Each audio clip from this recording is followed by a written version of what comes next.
जय श्री हरि। मैं नीलम मिश्रा आपके समक्ष लेके आई हूँ आज पुनः श्रीमद् भागवत के पंचम स्कंद की पहली और द्वितीय अध्याय की कथा में आया है राजा प्रियव्रत की कथा।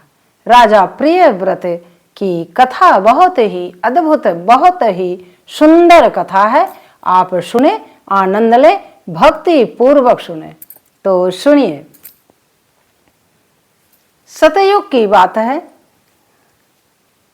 सम्राट मनु और शतरूपा सर्वप्रथम इस संसार को बढ़ाने के लिए ब्रह्मा जी ने सृष्टि की रचना में सर्वप्रथम किया था।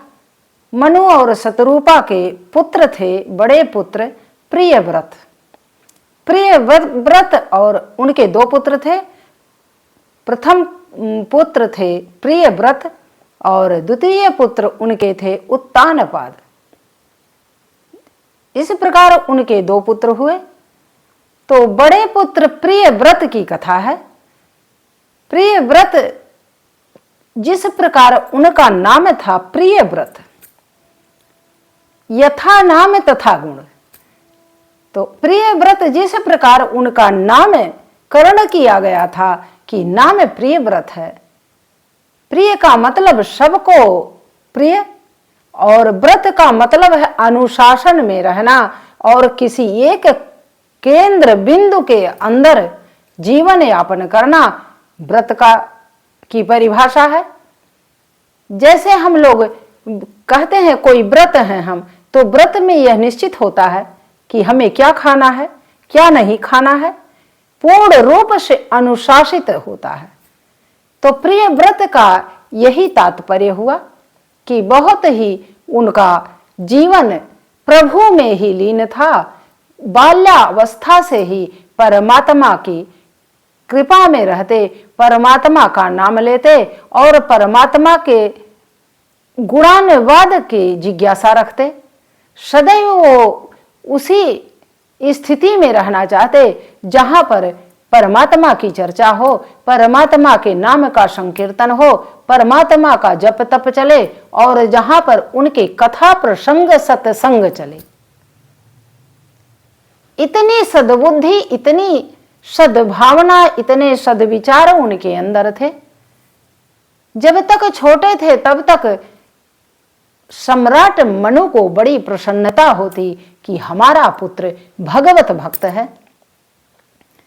किंतु जैसे जैसे राजकुमार प्रियव्रत बड़े होते हैं तो सम्राट मनु को बहुत चिंता होती है कि मैं पूरे संसार, पूरे विश्व का सम्राट हूं, पूरी पृथ्वी का मालिक हूं और मेरा राजकाज किस प्रकार आगे चलेगा, मैं किस प्रकार भगवत प्राप्ति में अपने मन को लगाऊंगा जब पूरे जीवन मुझे इस राजकाज में फंसे रहना पड़ेगा।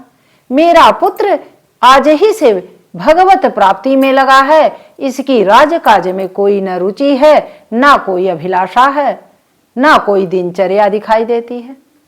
जब इस प्रकार स्वयंभू मनु बहुत ही दुखी होते तो भगवान विष्णु से वही प्रार्थना करते कि हे प्रभु सद्मार्ग दिखाइए और सांसारिक माया में कुछ उनको अनुरक्ति दीजिए, नहीं तो हमारा कार्यभार कौन संभालेगा।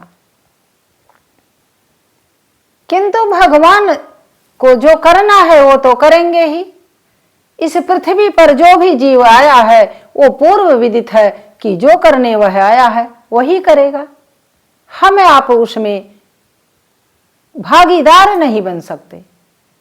हाँ, प्रकृति चाहती है, परमात्मा चाहता है तो निमित्त अवश्य बनते हैं, किंतु उन्हीं की कृपा से, हमारे आपके करने से कुछ नहीं होता है। जब लव लग गया भगवान में तो इस संसार को क्या जाने। धीरे धीरे प्रियव्रत बड़े हो गए और बड़े युवा हो गए, तब भी उनका कोई रुचि नहीं था राज्यपाठ में, जबकि वो बहुत शक्तिमान थे, बहुत प्रतापी थे, बहुत यशस्वी थे। एक बार तो उन्हें यह जब पता चल गया कि आधी पृथ्वी पर सूर्य की रोशनी नहीं पड़ती, आधी पृथ्वी पर रात होती है और आधी पृथ्वी पर दिन होता है, जो कि आज भी होता है। हमें भी पता है, आपको भी पता है। कुछ देशों में जब हम लोग यहाँ दिन में रहते हैं, वहां रात्रि होती है, क्योंकि हमारी पृथ्वी गोल है और इस कारण सूर्य की रोशनी बराबर नहीं पड़ती, तो वहां रात्रि होता है। जब इस प्रकार उन्हें पता चलता है राजकुमार प्रियव्रत को, तो वो क्या करते हैं कि सूर्य की गति से, सूर्य के साथ ही वो क्या करते हैं, पृथ्वी की पूरी परिक्रमा करते हैं अपने रथ पर बैठकर, और सूर्य भगवान के साथ 7 बार वो परिक्रमा करते हैं। 7 बार इस प्रकार परिक्रमा करते हैं कि उनके रथ की जो लीक है, और उस लीक से 7 सागर बन गए, जो 7 समुद्र हमारे संसार में हैं। और उनके चरण जहां जहां पड़े वही 7 द्वीप बने, जो कि आज भी हम लोग जानते हैं, संसार में आज भी है। कथा कोई झूठी नहीं है, कथा हमेशा सत्य लिखी गई है, श्रीमद् भागवत पुराण की कथा है। इस प्रकार प्रतापी, इस प्रकार शक्तिमान हो राजकुमार प्रियव्रत थे, किंतु उनका राजकाज में रुचि न होने के कारण स्वयंभू सम्राट मनु को बड़ी चिंता होती। उन्होंने एक दिन बुला करके राजकुमार प्रियव्रत को समझाया, कहा, पुत्र, पूरी पृथ्वी के हम मालिक हैं, पूरी पृथ्वी की जिम्मेदारी हमारे ऊपर है, हमें सबको देखना है, सबका कल्याण करना है, सबकी सेवा करनी है, पूरे संसार की। तो ये बताओ कि आप अगर रुचि नहीं लोगे, आप भागीदार नहीं बनोगे, तो किस प्रकार राजकाज चलेगा? कब तक मैं देखूंगा? मेरा जीवन भी तो कभी समाप्त होना है। और अगर तुम विवाह नहीं करोगे तो इस संसार की रचना जो ब्रह्मा जी ने किया है, तो इक्के दुक्के लोगों से तो संसार नहीं बनता। संसार का विस्तार जरूरी है, संसार की सृष्टि की रचना की गई है, तो ब्रह्मा जी की आज्ञा है कि संसार का विस्तार होना चाहिए। किंतु प्रियव्रत को ये बातें समझ ही नहीं आती, और वो अपने पिता की बातों को नजरअंदाज करके और निकल जाते हैं। उनका तो मन, उनका हृदय मात्र परमात्मा में लगा हुआ था। परमात्मा का जप तप चलता, परमात्मा की बातें सुनते, परमात्मा की कथा करते, और परमात्मा का ही आज्ञा से वो हर कार्य करते। उनकी मुलाकात हो गई थी नारद मुनि से। अब नारद मुनि तो परमात्मा के परम भक्त, नारद जी उन्हें भगवान विष्णु के कथा सुनाते, सत्संग करते, उनके नाम का संकीर्तन करते, श्रीमन नारायण नारायण नारायण, और वह भाव विभोर होकर के राजकुमार प्रियव्रत सुनते तो उसी में लीन हो जाते। अब उनका लव इतना लग चुका था कि मंदराचल पर्वत पर नारद जी के पास जाते, और नारद जी के पास घंटों बैठकर, पूरे दिन दिन रात रात बैठकर वो सत्संग चलता, प्रभु की चर्चा चलती, प्रभु की कथा का गुणानुवाद होता, और संकीर्तन करते। इसी में वो मगन थे, उन्हें और कुछ नहीं दिखाई दे रहा था। किंतु भगवान विष्णु की आज्ञा थी कि उन्हें विवाह तो करना ही है। एक बार की बात है, ब्रह्मा जी ने मनु से कहा कि आप इनको क्यों नहीं समझाते हैं कि राजकुमार प्रियव्रत विवाह कर लें, और विवाह नहीं करेंगे तो संतान की उत्पत्ति नहीं होगी, तो संसार का विस्तार कैसे होगा? तब मनु सम्राट ने कहा कि प्रभु, हमारी बात को राजकुमार सुनते ही नहीं, हमारी बात का ध्यान ही नहीं देते, मैं क्या करूं? मेरे पास अब कोई इसका उपाय नहीं, कोई समाधान नहीं। वो तो जाकर के नारद जी के पास मंदराचल पर्वत पर प्रभु के कीर्तन में, प्रभु के जप तप में और प्रभु के गुणानुवाद में लगे हैं। उन्हें विवाह की कोई इच्छा ही नहीं और ना विवाह की इच्छा है, ना सांसारिक भोगों में उनकी कोई आसक्ति है। अब मैं क्या कर सकता हूं? तब ब्रह्मा जी को भी चिंता हो गई। ब्रह्मा जी ने कहा, अब ऐसे काम नहीं चलेगा, अब मुझे जाना पड़ेगा।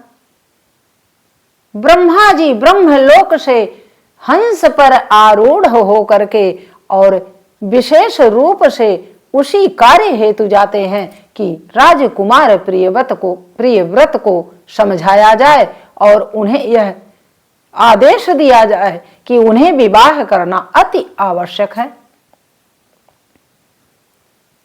अब ब्रह्मा जी इधर सम्राट मनु जाते हैं समझाने। मंदराचल पर्वत पर सम्राट मनु और नारद जी और राजकुमार प्रियव्रत तीनों लोग बैठकर वार्तालाप करते हैं और इधर ब्रह्मा जी हंस पे आरूढ़ होकर के और वेदों का ज्ञान कराने के लिए पहुंच जाते हैं। जब ब्रह्मा जी मंदराचल पर्वत पर नारद और कुमार प्रियव्रत के सम्मुख पहुंचते हैं तो सभी लोग खड़े हो जाते हैं और प्रेम पूर्वक आदर पूर्वक प्रणाम करते हैं, दंडवत करते हैं और आसन ग्रहण करवाते हैं। आदर सम्मान के साथ उन्हें बैठाते हैं, कहते हैं, प्रभु क्या हाल है, किस प्रयोजन से आपने दर्शन दिया है, आप हमें बोध कराएं। अब ब्रह्मा जी बैठे और प्रभु की चर्चा हुई, प्रभु का कीर्तन चला, सत्संगति हुई। उसके उपरांत अपना प्रयोजन उन्होंने कहना शुरू किया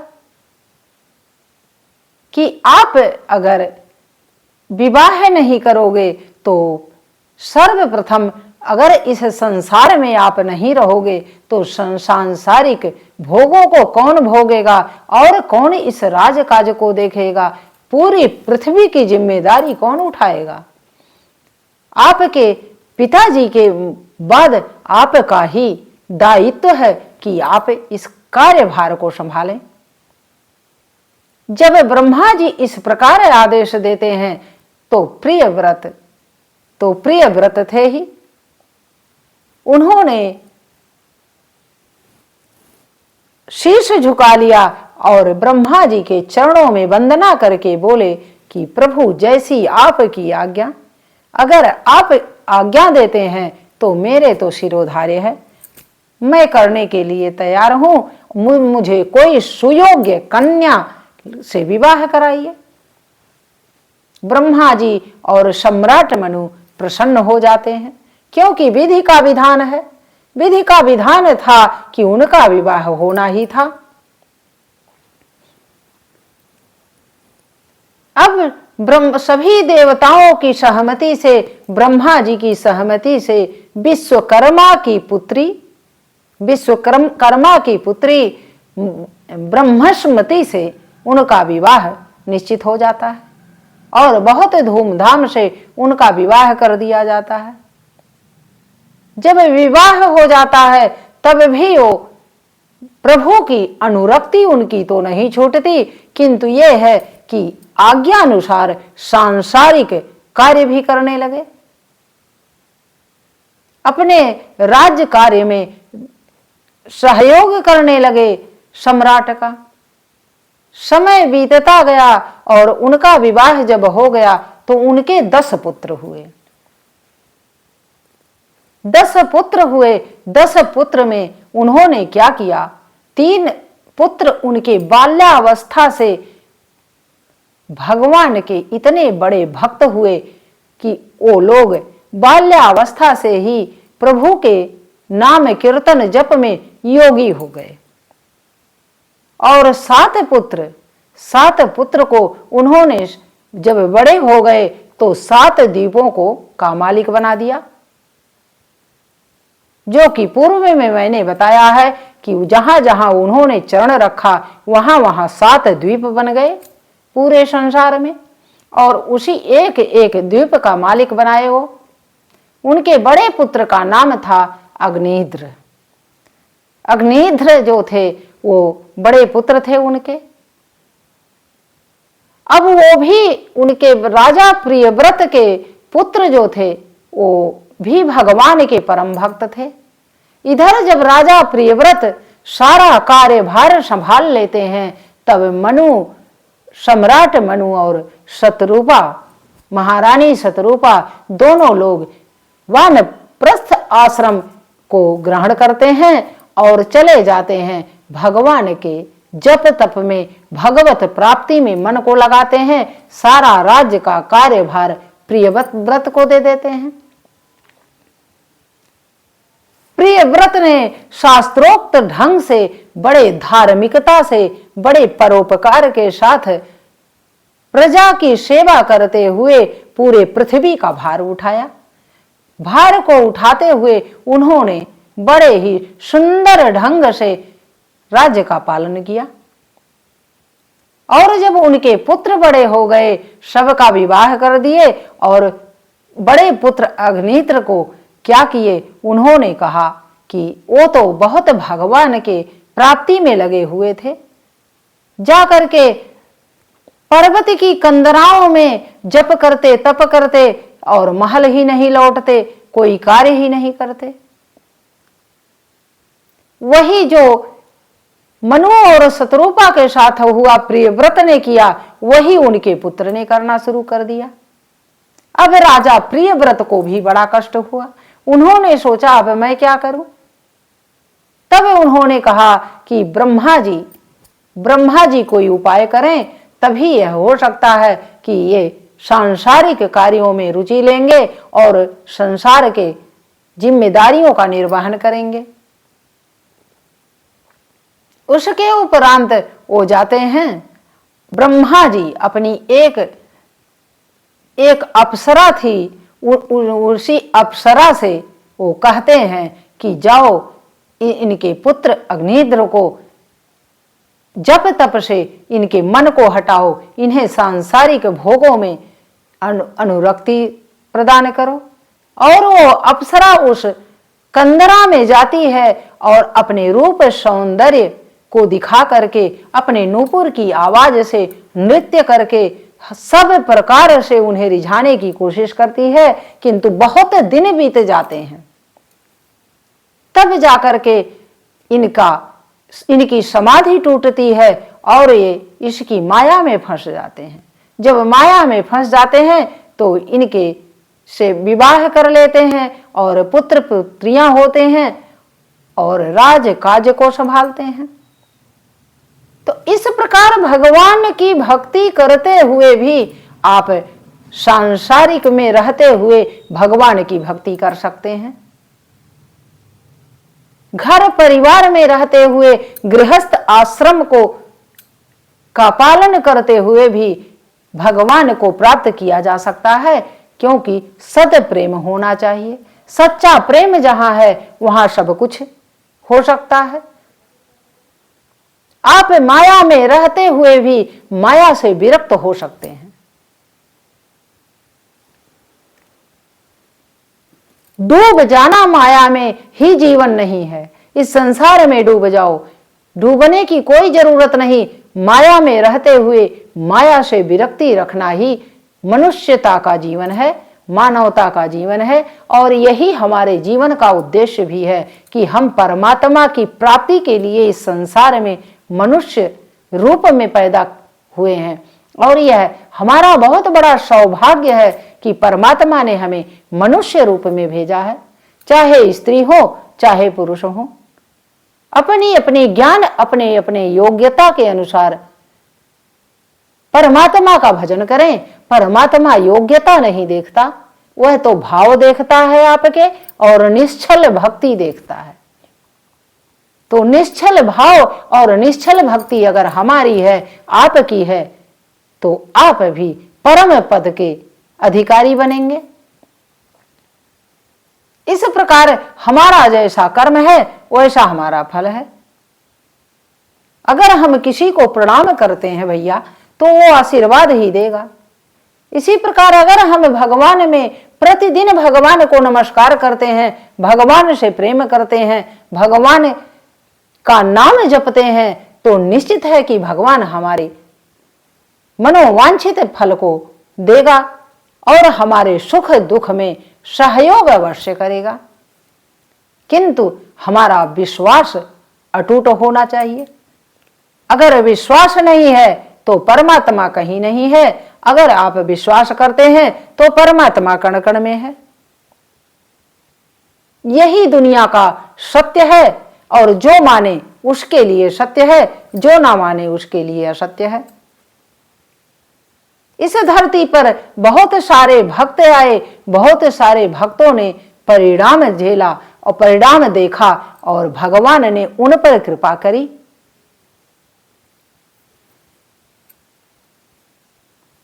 भगवान के अगर आप समीप हैं तो भगवान अवश्य आपके सर पर अपना वरद हस्त्र रखेगा। अगर नहीं है तो आप महसूस ही नहीं कर सकते। यही है जीवन, यही है उद्देश्य संसार में रहने का। संसार में रहते हुए, सांसारिक भोगों में रहते हुए विरक्ति रखें और परमात्मा को जरूर याद करें, परमात्मा का नाम लें। यही सबसे बड़ा आपका उद्देश्य है इस जीवन का।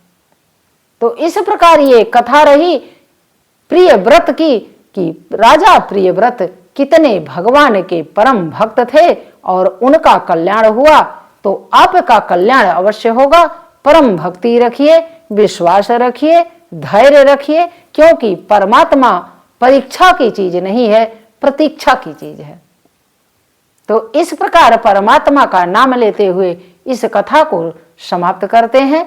अगली कथा पुनः मैं लेके आऊंगी और यहीं पर वाणी को विराम देती हूं। तो श्री कृष्ण गोविंद हरे मुरारे, हे नाथ नारायण वासुदेवा। श्री कृष्ण गोविंद हरे मुरारे, हे नाथ नारायण वासुदेवा। हे नाथ नारायण वासुदेवा। जय श्री हरि।